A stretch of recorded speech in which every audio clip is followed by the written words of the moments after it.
Al Jazeera Podcasts.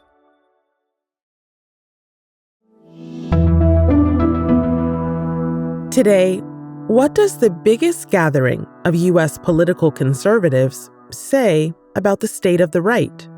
Welcome to CPAC 2024, where globalism goes to die. CPAC can often be a harbinger of what's next in the Republican Party. And at this CPAC, what's next is one man, Donald J. Trump. I'm Malika Bilal, and this is The Take.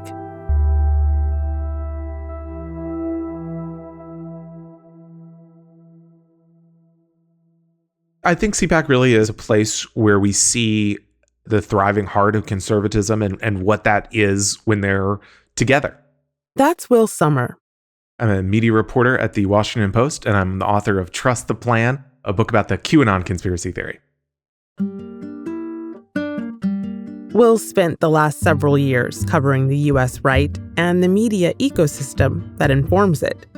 And there's one event where all of those people come together, the Conservative Political Action Conference, or CPAC.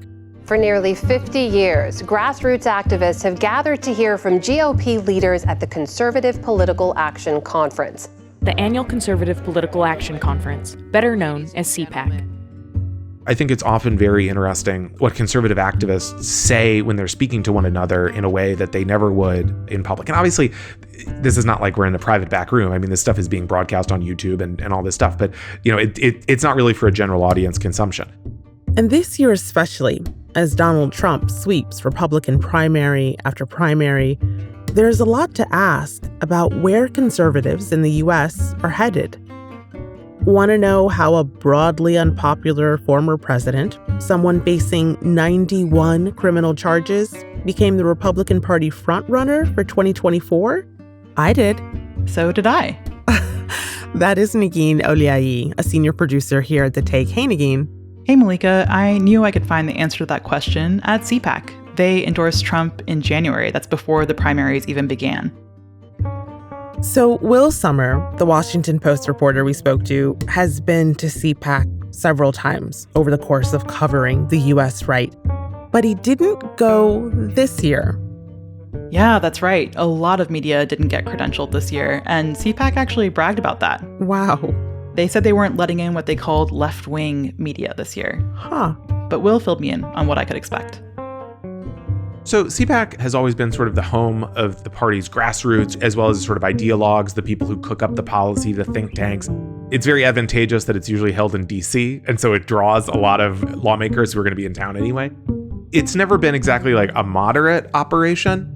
It used to be sort of like your kind of like D.C. Republican type stuff, kind of like classical conservatism, small government, this idea that we're going to be cutting taxes, cutting regulation, just sort of like a lot of Republican mainstay ideas, particularly of like the Reagan years. But a lot of that has been washed away, and now it is Trump, Trump, Trump, Trump, Trump. So, Negin, you are in D.C., and you decided, since it's in the neighborhood last Thursday, you'd go check it out.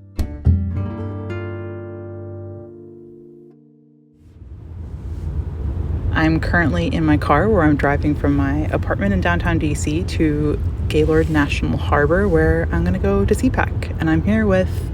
I'm Rob Migran. I'm a filmmaker and also a husband of Negin. Yes, I'm bringing him along. We've just arrived. It's around 9 a.m. on Thursday. It's the first real day of CPAC. We're walking down the halls. It's basically like a huge hotel with a conference center attached, and everything around here is red, white, and blue by a sign that is for Patriot Mobile, mobilizing freedom. It's America's only Christian conservative wireless provider. So I think they probably are one of the sponsors of this event. And yeah, we are going to go see what's in store. So what is this convention like? It was lively, and before the political speeches started, we wanted to head downstairs. It had this festival atmosphere. Okay, so we are down in the exhibit hall, and the best way I can describe this is kind of like a science fair, but for the right. You have booths. They have these like kind of poster board signs advertising all kinds of things. There's a huge emphasis on kind of natural healing. So we're going to walk around and see what's here and hopefully bring you some interviews. I'm Larry Obriu. I'm the founder and CEO of Freshmouth. A lot of people ask me why I'm at CPAC, political thing, number one, we're part of the conservative movement for sure. Fluoride, which is kind of politicalized big time. We're a non-fluoride company. We're kind of against that, going against the mainstream media, mainstream narrative. My name is Magda Khalifa, and I'm the founder of the brand Triangle Fragrance, luxury scents for men and women. Freedom is the best seller overall. It's sweet citrus and campfire. My name is Daniel Olson. I'm essentially a vibration therapy peritus, which is Latin for expert. So why come to a political conference? Being at CPAC is amazing, right? Because we have like-minded ideals, we have like-minded morals and values, and as a patriot-owned company, right, we stand behind those that stand with us. Okay, so right now I'm standing outside of the main stage of CPAC, waiting for the event to kick off. The main stage is where you see some of the big name speakers, and a lot of Republican leaders make their debut here. So in 1974, the very first CPAC, Ronald Reagan gave the keynote speech. Voices have been raised trying to rekindle in our country all the great ideals and principles which set this nation apart from all the others that preceded us. And he went on to be president a few years later. And ever since him, every single U.S. Republican president has spoken at CPAC at some point or another in their careers. The American people have turned to us. And if there is one thing that has earned that trust, it is an uncompromising commitment to the security of the United States of America. When was the last time we won? Did we win a war? Did we win anything? Did we win anything?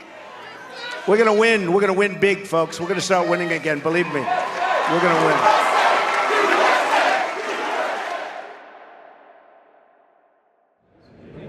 We just stepped out after seeing the introduction to CPAC from Matt and Mercedes Schlapp. We send a loud CPAC message to President Donald J. Trump and his family that we stand foursquare with him. Matt Schlapp is a man who runs CPAC. Mercedes Schlapp is his wife and also former Trump administration official. They want you to feel isolated, and we will not. We are a family. We are a community. We have come together because we're going to take this country back. So Matt Schlapp kicked off the conference by saying, CPAC, it's where globalism goes to die. That's the theme of this year's CPAC conference. But something that was interesting is that afterwards he talked about the international summit that CPAC held yesterday. So you actually have a lot of political leaders from around the world at this year's CPAC. I'm thinking of Javier Milei, who's the recently inaugurated president of Argentina. He's a big proponent of austerity. You also have Ney Bukele. He's the president of El Salvador, most known for his really kind of law and order oriented policies. They say globalism comes to die at CPAC. I'm here to tell you that in El Salvador, it's already dead. You have Liz Truss, who was Prime Minister of the UK in 2022. Conservatives are now operating in what is a hostile environment.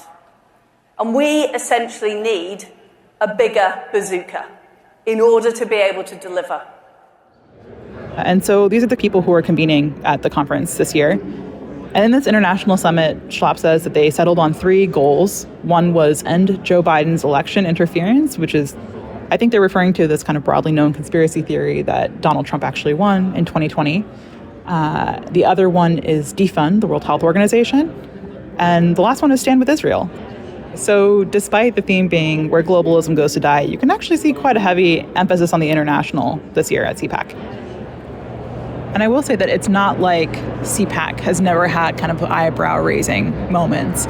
So as I was researching for this episode, I was watching something from Newt Gingrich back in the 1990s, Newt Gingrich being the former Speaker of the House. He was a really influential member of the conservative movement in the 90s. And he was talking about multiculturalism. it was something that would kind of fit in today, I think. Which is that I am opposed to multiculturalism, but I favor other culturalism. I have a PhD in European history. I believe in studying other countries, but I think first you study us, and then you study the others. And you understand they are the others. But looking through the panels for this year's CPAC, I think it's different than you might have expected if you were coming from the 1970s. It's already chaos. Michelle versus Kamala. And the point here is that we know what's going to happen on the Republican side. Donald J. Trump is going to be the Republican nominee for president. So we just left a panel called Catfight, Michelle versus Kamala. There's a question mark after Catfight. The Michelle there is Michelle Obama, the wife of former U.S. President Barack Obama, and Kamala is current Vice President Kamala Harris. So basically what they were looking at is whether or not Joe Biden would end up being the Democratic nominee and whether one of these women would kind of replace him. Kamala cannot tie her shoelaces and fix the campaign. She's not doing her job, period, because she's not capable. She has imposter syndrome. And it comes out all the time where she knows she's a fraud. She knows she doesn't belong in this position. So that's why the nervous laughter and the cackling and all of that, because she knows she's not up to the job. Joe Biden doesn't know what planet he's on, so the president is completely out to lunch, and the vice president is in a constant state of nervous breakdown. So the Democrats... Ouch. Yeah, the best way I could describe it would be mean-spirited. And Will actually also talked about the tone of the panels at CPAC. I think in the past few years, CPAC has really been focused on these like really intense culture war issues. If you want to see not what the Republican, PR machine people want the average voter to see, but if you want to see what they're going to be trying out, you got to watch the speeches at CPAC. And, in these rooms where it's just huge, thousands perhaps of people just jumping up and cheering this stuff. Then you go, ooh, yikes. And that's what's on the agenda. I think about, for example, this new plan that came out, this DC think tank came up for the Trump administration, where we're going to get rid of no-fault divorce, we're going to ban surrogacy, all this stuff. The think tank Will is talking about is called the Center for Renewing America. And I know their founder was high up in the Trump administration. Yeah, and one of their staffers, Jeffrey Clark, spoke at CPAC on Friday. And he's one of the lawyers who's accused of working with Trump to overthrow the 2020 election. I was the only leader in the Justice Department who wanted to investigate the 2020 election with energy and drive. These are people who would have a lot of influence in a second Trump administration, but that's stuff that the average voter, I think, would be horrified by. It's striking to think about how CPAC, how much it is now sort of in the Trump orbit and sort of a Trump adjunct. I mean, a few years before he ran for president, Trump was booed at CPAC because rightly they saw him as, completely out of step with conservatives. And now, I mean, it's the Trump show. So one of the things that's interesting about being here at CPAC is that you can't really tell that there's a primary going on. It's very obvious there's an election. You hear so much of Joe Biden's name. You hear a lot about the Democrats, but not really a lot about Donald Trump's competition amongst Republicans. It's almost like a foregone conclusion that he's going to win. And when you walk around, you see more of those red hats that are associated with Donald Trump, with the Make America Great Again on it, than I have seen since 2020. And when you first walk into the exhibit hall, actually the biggest thing that you see is a giant RV with Donald Trump's face on it. So I wanted to hear what that was all about. My name is Wadi Yakour. I'm with the John Fredericks Radio Network. And tell me about what I'm looking at right now. You are looking at about a 36, 37-foot RV with President Trump's face on it. MAGABusTour.com, Trump for President 2024. And on top of all that is the great signatures of all the participants here at CPAC. And it's not just here at CPAC. We'll be at a gas station or something, and people will run up and like, oh, can we sign it? But the majority of the signatures that you're looking at right now are from people here at CPAC. John Fredericks is calling it TPAC this year. It's the Trump Political Action Committee. Why TPAC? Why is he calling it that? It's about making America great again. It's about going to how we were in 2017. We want lower taxes. We want people to be able to afford houses. We want our freedoms with our Second Amendment rights, all the things that come with President Trump and real conservative leadership. We can't say that everybody is absolutely for him, but I don't know. I can't tell. If they're not happy with seeing him, they're hiding it. And I would probably hide it too if I was them at CPAC this year. There are some people taking pictures with the truck right now, right? Yes, there are. And they were smiling. I think they were smiling.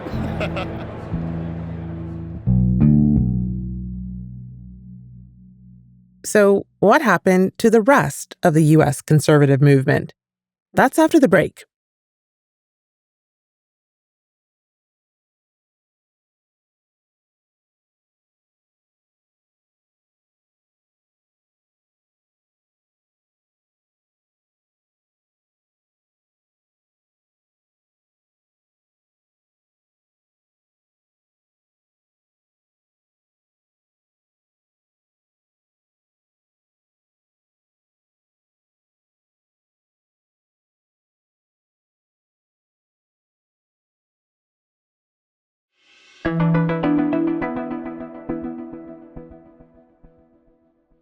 So, Negin, when you went to CPAC, Donald Trump hadn't yet spoken.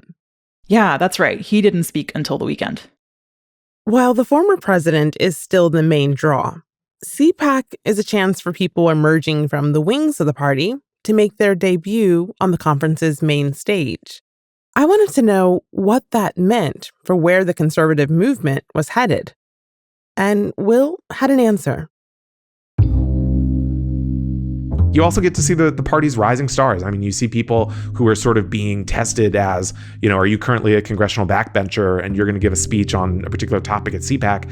And then if it really catches on, you're probably going to start being on Fox News more and stuff like that. And so I think for people who are looking both at the current state of Trumpism and I think what's going to come after Trump, I think CPAC is a really important thing to look out for. And one of last year's most memorable speakers has already become a household name across the U.S. Ladies and gentlemen, please welcome, from Georgia, Congresswoman Marjorie Taylor Greene. Marjorie Taylor Greene sort of rose to fame basically on the back of conspiracy theory posts. She was a big supporter of the QAnon conspiracy theory, which she now claims to not believe. But I mean, she was in deep. I mean, just to make it clear. It's not just Democrat and Republican, left and right. You can dive down in that Civil War into deeper levels where we have basically the deep state is fighting back against President Trump, the loyal people in his administration, and the American people. It can be comforting to think that Marjorie Taylor Greene is sort of this fringe member who does kind of crazy things and that isn't taken seriously and, is not someone who has to be taken seriously in exchange. But really, she's one of the Republican Party's biggest fundraisers. And so she's someone with a huge amount of influence.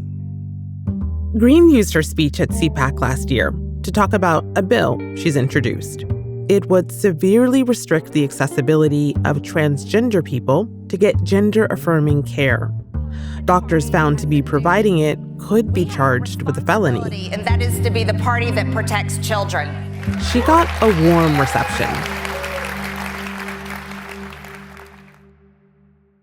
The same couldn't be said for Nikki Haley, who today is Trump's only competition left in the race for the Republican presidential nomination. I'm a woman, I'm a minority, and I'm the daughter of immigrants. I am proof that liberals are wrong about everything they say about America.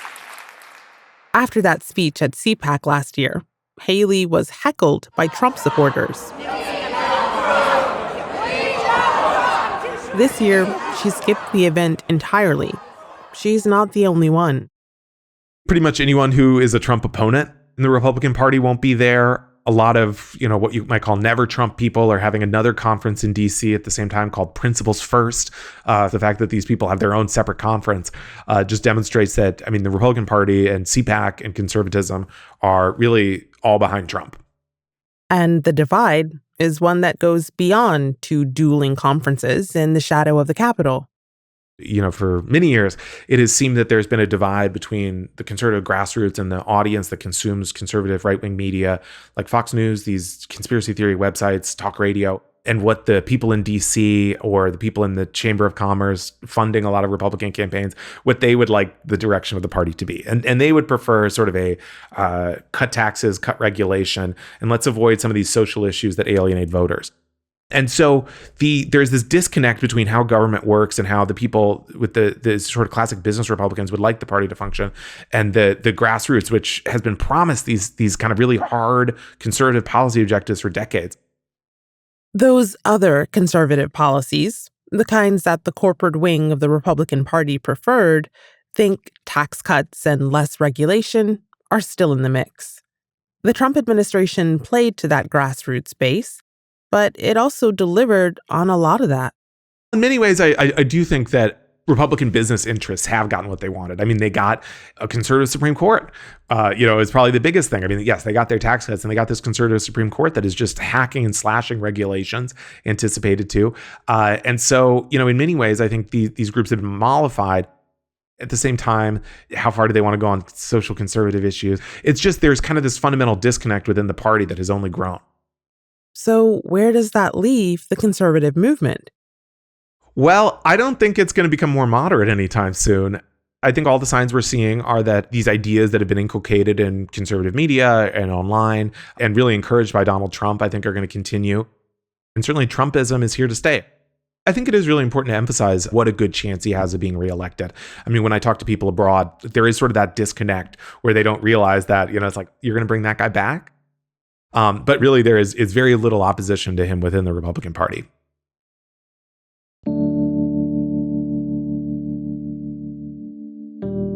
So, Negin, somehow, even without this competition that Will was talking about, it still seems like a very uncertain election year. Yeah, Malika, and it is only getting started. Well, Negin, thanks for this preview, and thanks for your reporting. You're welcome. And that's The Take. For more of Negin's reporting and to check out photos of this year's CPAC, head to our social media accounts. We're at AJE Podcasts. Special thanks to Rob Migran and Kevin Hurton for their help with this show. This episode was produced by Negin Owliaei and Chloe K. Lee, with Zainab Bezer, Sonia Bagat, Paranisa Campana, Sariel Khalili, David Enders, Miranda Lynn, Ashish Malhotra, Khalid Sultan, Amy Walters, and me, Malika Bilal. Alex Roldan is our sound designer. Alexandra Locke is The Take's executive producer, and Ney Alvarez is Al Jazeera's head of audio. We'll be back.